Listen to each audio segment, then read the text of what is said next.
باللہ من الشیطان الرجیم بسم اللہ الرحمن الرحیم۔ حضرت عبد الرحمن بن عوف رضی اللہ تعالی عنہ اسلام کے ابتدائی قبول کرنے والوں اور عشرہ مبشرہ وہ 10 صحابہ جنہیں نبی کریم صلی اللہ علیہ وسلم نے جنت کی بشارت دی ان میں سے تھے۔ آپ قریش کے قبیلہ بنی زہرہ سے تعلق رکھتے تھے اور نبی کریم صلی اللہ علیہ وسلم کی والدہ محترمہ حضرت آمنہ رضی اللہ تعالی عنہ کے خاندان سے تھے۔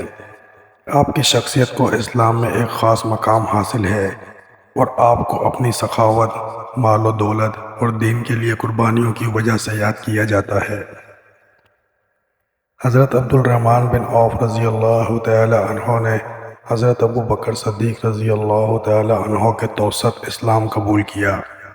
وہ ابتدائی مسلمانوں میں سے تھے جنہوں نے اسلام کی خاطر سخت مشکلات اور تکالیف کا سامنا کیا۔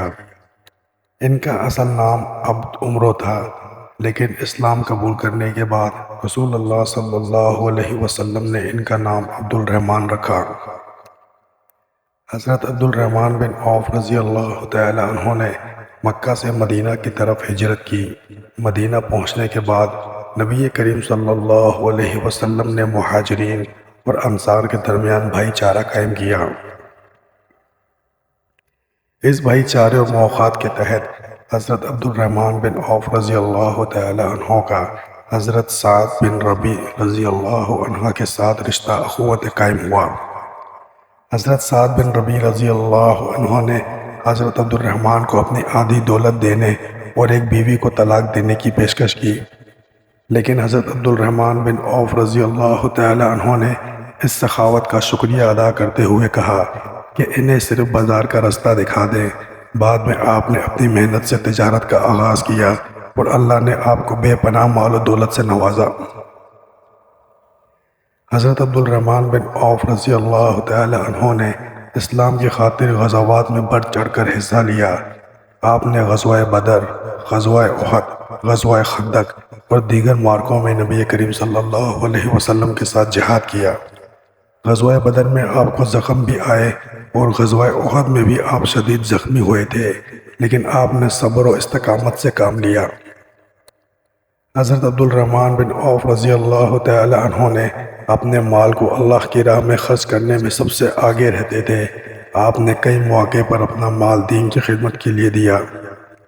غزوہ تبوک میں آپ نے 4000 دینار نبی کریم صلی اللہ علیہ وسلم کی ایک خدمت میں پیش کیے، جس پر نبی کریم صلی اللہ علیہ وسلم نے ان کے لیے دعائے برکت کی۔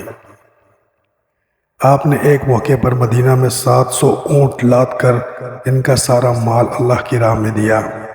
حضرت عبد الرحمن بن عوف رضی اللہ تعالی عنہ نے جنگ کے 3 یرموک کے موقع پر بھی مال مددی فراہم کی۔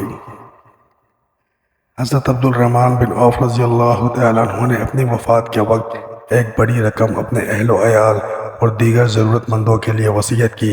انہوں نے اپنے مال میں سے حضرت امہات المومنین نبی کریم صلی اللہ علیہ وسلم کی ازواج مطہرات کے لیے بھی وصیت کی، جس میں ہر ایک کے لیے 40,000 دینار مقرر کیے۔ حضرت عبد الرحمن بن عوف رضی اللہ تعالی عنہ کی وفات 32 ہجری میں مدینہ منورہ میں ہوئی۔ ان کی نماز جنازہ حضرت عثمان بن عفان رضی اللہ تعالی عنہ نے پڑھائی اور آپ کو جنت البقیع میں دفن کیا گیا۔ ناظرین کرام، امید کرتا ہوں آج کی یہ ویڈیو آپ کو بہت پسند آئی ہوگی۔ ویڈیو اچھی لگے تو ویڈیو کو لائک کریں اور ہماری حوصلہ افزائی کے لیے ایک پیارا سا کامنٹ کر دیں۔ مزید ایسے تاریخی واقعات کے لیے ہمارے چینل اسلامک انفارمیشن کو سبسکرائب کریں اور بیل آئیکن کو ضرور پریس کریں تاکہ ہماری ہر نئی آنے والی ویڈیو کا نوٹیفیکیشن آپ کو بروقت مل سکے۔ ملتے ہیں اگلی ویڈیو میں، تب تک کے لیے اللہ حافظ۔